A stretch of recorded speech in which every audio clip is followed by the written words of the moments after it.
I stared at the screen, my heart pounding in my chest. $12.47. That was all I had left. The numbers blinked back at me like a cruel joke, mocking me for every bad decision I'd ever made. Rent was overdue, my credit cards were maxed out, and my paycheck wouldn't arrive for another week. I pressed refresh, hoping, praying, that somehow the balance would change. But it didn't. My stomach twisted as panic clawed its way up my throat. "Olivia!"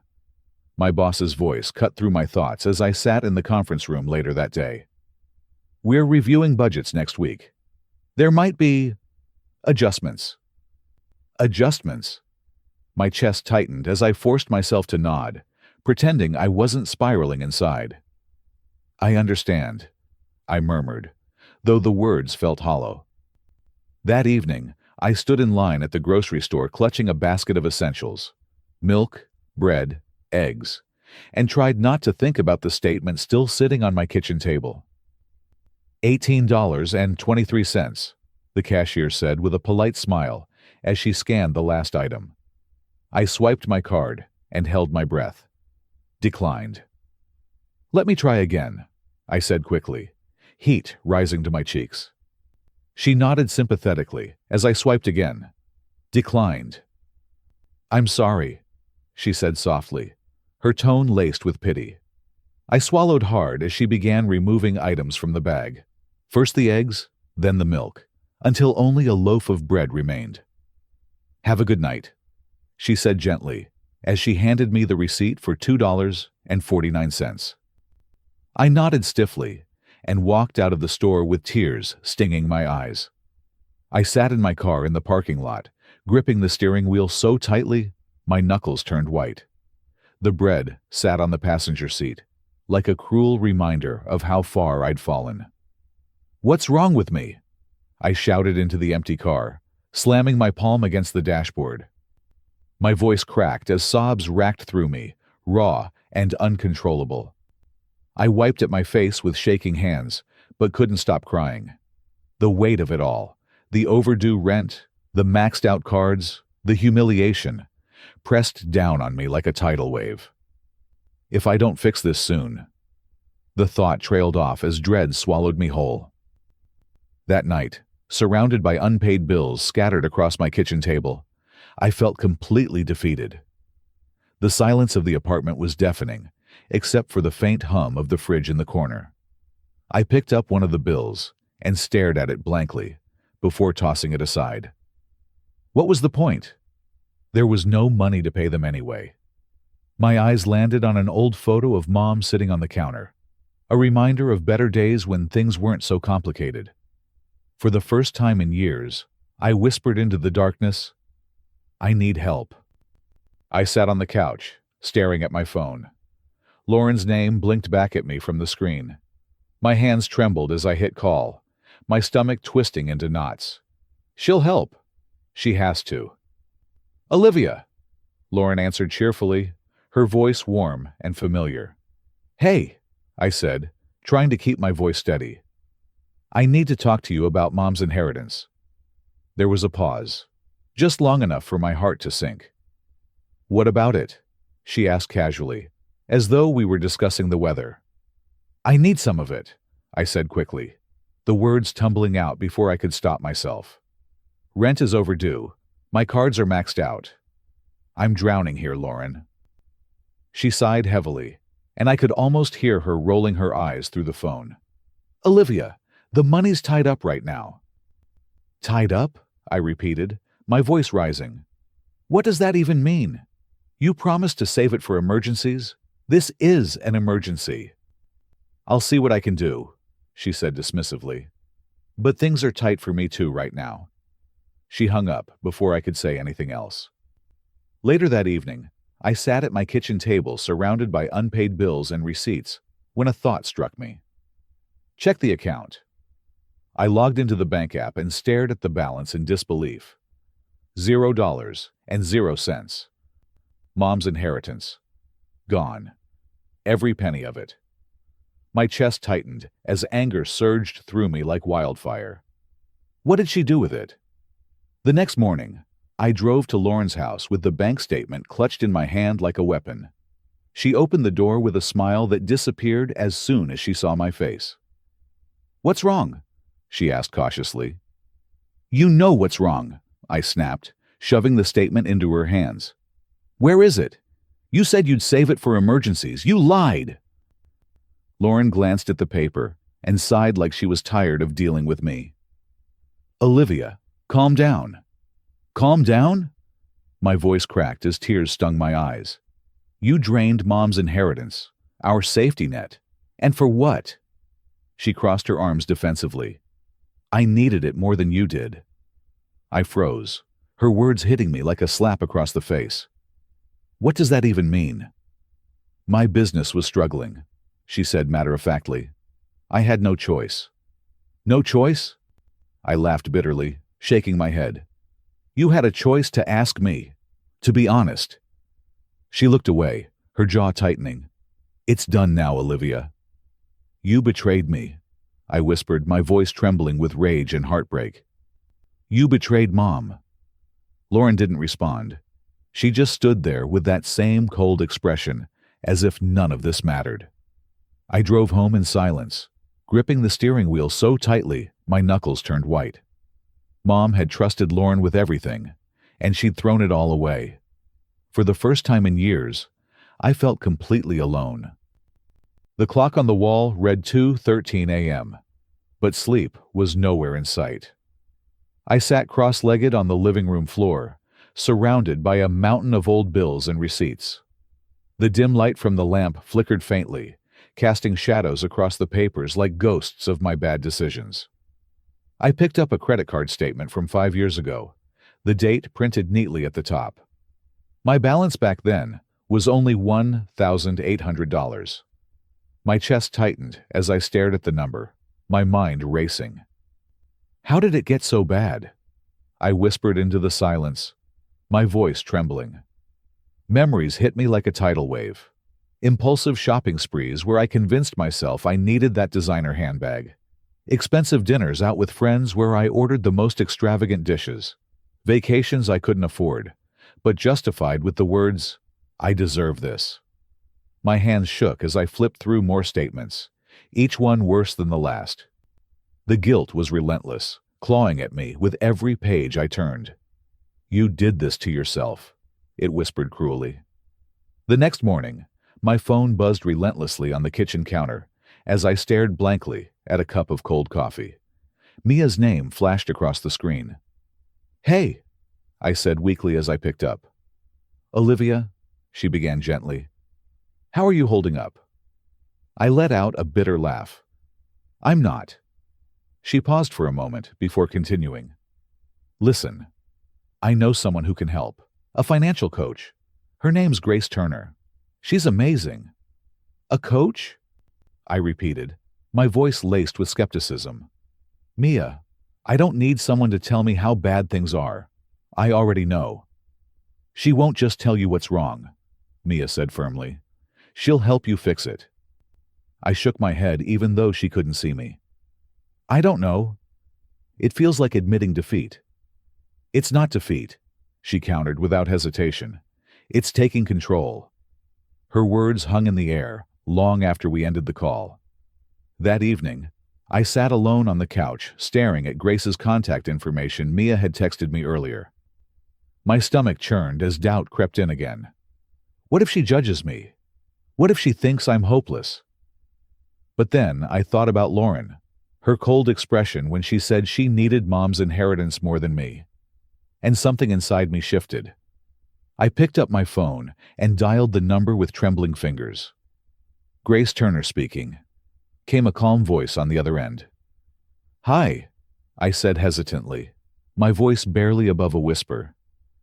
"My name is Olivia Hayes, and I think I need your help." I sat stiffly in Grace Turner's office, my hands gripping the edges of the chair like it might keep me from falling apart. The room was simple but professional, with neat stacks of papers on her desk and motivational quotes framed on the walls. Grace, a woman in her 50s with sharp eyes and an air of authority, leaned forward and folded her hands. "Olivia," she began, her voice steady but firm. "I'm not going to sugarcoat this. If you keep going like this, bankruptcy isn't just a possibility. It's inevitable." Her words hit me like a punch to the gut. I opened my mouth to respond, but no sound came out. She handed me a tissue, as tears pricked at the corners of my eyes. "I'm not saying this to scare you," she continued. "I'm saying it because you need to understand how serious this is." I nodded weakly, my voice barely above a whisper. "I don't know how I let it get this bad." Grace leaned back slightly, her expression softening. "It happens to more people than you think. But the good news is, you can fix it." She pulled out a blank sheet of paper and began sketching out a plan. "First," she said, pointing at the top of the page, "we're cutting up all but one credit card. You'll keep one for emergencies only. No more swiping for everyday expenses." My stomach churned as I imagined slicing through the cards that had been my safety net for so long. Or was it just an illusion? "Second," she continued, "we'll negotiate lower interest rates with your creditors. It won't be easy, but I've done it before, and I'll help you every step of the way." I nodded hesitantly, still unsure if I could pull this off. "Third," she said firmly, "you need to increase your income. A side hustle, babysitting, freelancing, anything that brings in extra cash." I let out a shaky laugh. "I don't even know where to start." Grace smiled for the first time since we'd met. "That's why I'm here." By the end of our session, my head was spinning with numbers and strategies. The plan felt overwhelming, like climbing Mount Everest without training. But Grace's confidence in me sparked something small and fragile inside: hope. "You can do this," she said as we stood to shake hands. Her grip was strong and steady, grounding me in a way I hadn't felt in months.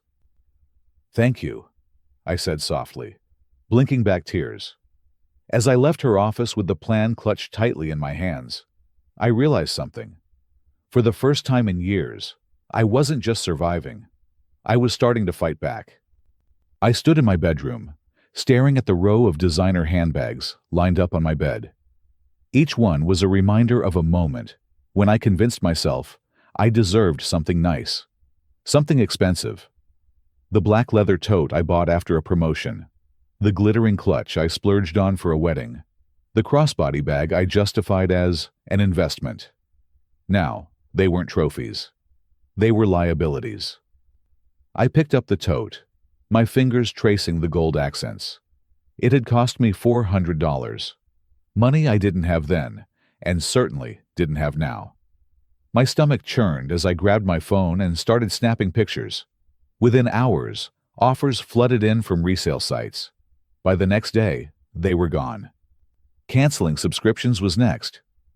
"No more Netflix?" Emily asked, her voice tinged with disappointment as I explained that we couldn't afford it anymore. "I'm sorry, sweetheart," I said softly, brushing her hair back. "We'll find other ways to have fun." She nodded reluctantly, but her sad expression nearly broke me. Spotify went next, then the meal delivery service. By the time I was done slashing expenses, the only thing left was the internet. Because without it, I couldn't work or manage Grace's plan. Meal prepping became my new routine. Every Sunday evening, I stood in the kitchen chopping vegetables and portioning out meals for the week. Gone were the days of takeout and fancy lattes on my way to work. Every penny went toward paying off debt. One night, Mia called while I was scrubbing out a Tupperware container. "Hey," she said cheerfully, "we're all going out for drinks tonight. You should come." I froze, gripping the sponge tightly. I can't," I said finally. "Why not?" she asked, her tone confused. "It's not in the budget," I admitted, my voice barely above a whisper. There was a pause before she replied gently, "Olivia, this is temporary. Short-term pain for long-term gain." Her words stuck with me long after we hung up. The sacrifices piled up quickly. My social life disappeared almost overnight as I turned down invitations and avoided shopping trips with friends. They didn't understand why I'd suddenly become so frugal, why I wasn't fun anymore. But slowly, so slowly, the balances started to shrink. I logged into my credit card account one evening and stared at the number. $26,800. It wasn't much of a dent, but it was something. For the first time in years, the number was going down instead of up. I leaned back in my chair and let out a shaky breath. The sacrifices hurt, more than I wanted to admit, but they were working. As Mia had said, short-term pain for long-term gain. The engine sputtered violently, then died completely. My car rolled to a stop on the shoulder of the road, dashboard lights flashing like a cruel joke. "No, no, no!" I shouted, slamming my palms against the steering wheel. "Not now!" I sat there for a moment, gripping the wheel so tightly my knuckles turned white. The clock on the dashboard read 7:42 a.m. I was already late for work. I tried turning the key again, but the car refused to start. The sound of passing cars whizzing by only made me feel more stranded. Why is this happening now? The mechanic's voice was calm but firm as he handed me the estimate later that afternoon. "It's going to be $1,200, he said, tapping the paper with his pen. "The alternator is shot. And you'll need a new battery, too." I stared at the number like it was written in another language. $1,200. My stomach churned as I thought about my dwindling savings and the credit cards I'd sworn not to use anymore. "I can't afford this," I whispered, my voice cracking. He shrugged sympathetically, but said nothing. By the time I got home, I felt completely defeated. I dropped my bag on the floor and sank into the couch, tears spilling over before I could stop them. "This is it," I said aloud to myself. "I can't do this anymore." My phone buzzed beside me, and I picked it up without thinking. Grace's name flashed on the screen. "Olivia," she said as soon as I answered, her voice steady but concerned. "My car broke down," I choked out between sobs. "The repair bill is $1,200. I don't have it." Grace paused for a moment before replying calmly. "Setbacks are part of the journey, Olivia. This doesn't mean you've failed." "But it feels like failure," I snapped, wiping at my face angrily. I was finally making progress, and now this. "I know it feels that way," she said gently. "But you can adjust your plan without derailing everything completely." Her words were like a lifeline in the storm. She walked me through possible solutions, using part of my emergency fund, negotiating with the mechanic for a payment plan, and reminded me that setbacks didn't erase progress. Later that evening, Mia came over with her checkbook in hand. "Here," she said simply, handing me a loan for half the repair costs. "Pay me back when you can." Tears filled my eyes again, this time from gratitude instead of despair. "Mia, thank you." She smiled and hugged me tightly. "You're going to get through this." The next morning, as I drove my newly repaired car to work, I felt something unfamiliar stirring inside me. Resilience. Setbacks weren't failures. They were just another part of the climb. I stared at the screen, my heart pounding in my chest. The balance was there, clear as day. $0. Zero.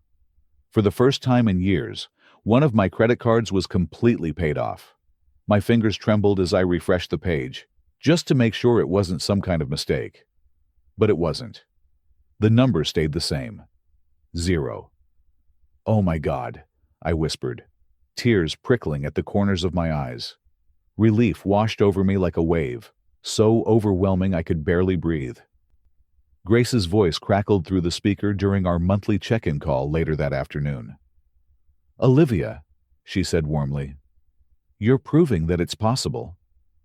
I laughed softly, wiping at my cheeks with the sleeve of my sweater. "It doesn't feel real yet." "It's real," she said firmly. "You've worked hard for this, and you're just getting started." Her encouragement was like fuel for my soul. For so long, I'd felt trapped, buried under a mountain of debt with no way out. But now I could see the path forward. Mia showed up later that evening with a bottle of sparkling cider and a huge grin on her face. "What's the occasion?" she teased as she popped the cork. I laughed, holding up my phone to show her the zero balance on my credit card statement. "This is the occasion." She squealed and pulled me into a tight hug. "Olivia, I'm so proud of you." Her words hit me harder than I expected, and tears spilled over again as I hugged her back. "You did this," she said softly, pulling away to look me in the eyes. "You should be proud of yourself." Emily ran into the room as Mia poured us glasses of cider, her bunny tucked under her arm like always. "Mommy," she chirped, climbing onto my lap. "Why are you smiling so much?" I hugged her tightly, pressing a kiss to her forehead. "Because something really good happened today." "What is it?" she asked curiously, her wide eyes sparkling. "It's a grown-up thing," I said with a laugh, brushing her hair back gently.